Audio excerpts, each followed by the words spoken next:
재개발, 재건축 아파트가 많아지다 보니 이 문제도 같이 많아지고 있습니다. 미등기요. 헬리오시티나 경희공자이 같은 대장 아파트도 몇 년간 미등기였던 흑역사가 있었어요. 그래서 오늘 레이디 가가에서는 골치 아픈 미등기 이야기 좀 해보겠습니다.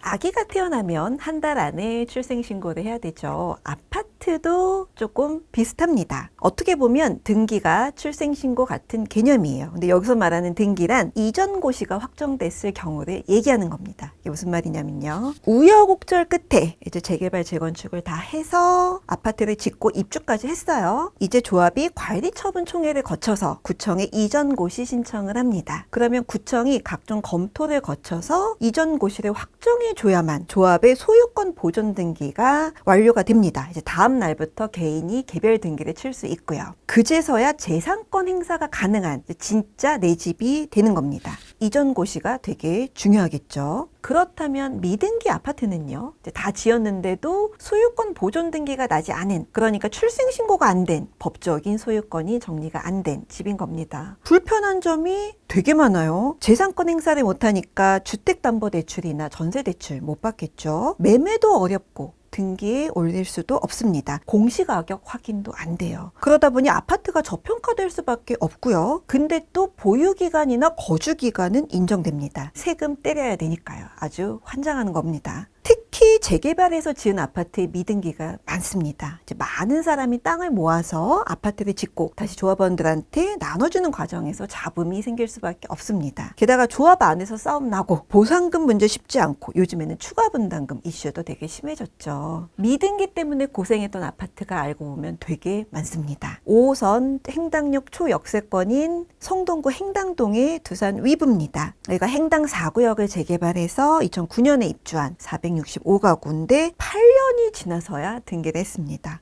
이제 땅 주인들하고 갈등이 잘 안 풀렸거든요. 가격 한번 볼까요? 전용 84가 14억대 선이고요. 얼마 전에 29평이 13억 4천만 원 최고가를 찍었습니다. 거래가 보시면 많지가 않죠. 조금 더 가서 은평구입니다. 여기 불광 4구역을 재개발해서 2013년에 입주한 588가구. 불광 롯데 캐슬이에요. 등기까지 5년이 걸렸습니다. 옆에 불광 5구역이랑 중학교 부지 분담금 때문에 싸웠거든요. 전용 84 시세가 이제 10억대 중반 선이고 전용 5구는 9억대 선입니다. 자, 이번에는 한국경제신문 근처에 있는 서울역 센트럴 자이입니다. 보시면 서울역 앞이고 마포나 용산도 가까운 위치입니다. 말리 2구역을 재개발해서 2017년에 입주를 한 1341가구 대단지예요. 우여곡절이 너무 많았습니다. 조합장이 잘렸다가 복귀했다가 계속 싸웠고 소송만 140건을 했습니다. 그러다 보니 추가 분담금도 많아져서 공사비를 못 냈고요. 결국 구청이 중재를 해서 입주 4년 뒤에 등기를 했습니다. 근데 아직도 조합 청산을 못하고 싸우고 있습니다. 보시면 34평이 얼마 전에 최고가를 찍었어요. 18억 3천만 원. 그리고 25평도 최고가가 나왔네요.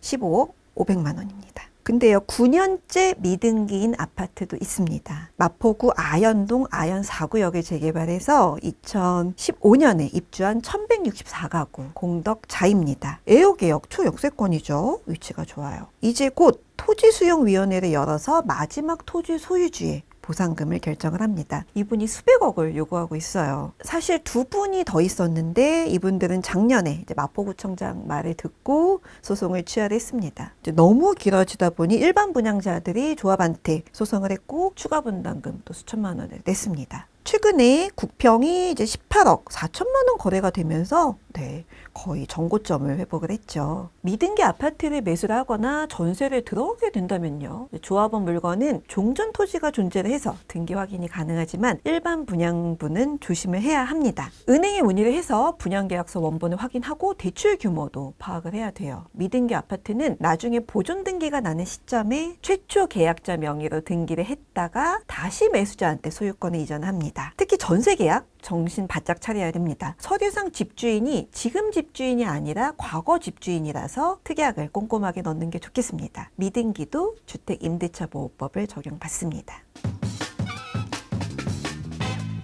새 아파트는 귀한 몸이죠. 그렇지 않아도 정비사업 힘든데 입주한 뒤에도 산 넘어 산입니다. 변수가 너무 많기 때문에 1년 안에 등기가 나는 재개발 아파트가 귀해졌을 정도예요. 이런 점까지 염두에 두고 꼼꼼하게 따져보시면 좋겠습니다. 오늘 레이디 가가는 여기까지 하겠습니다.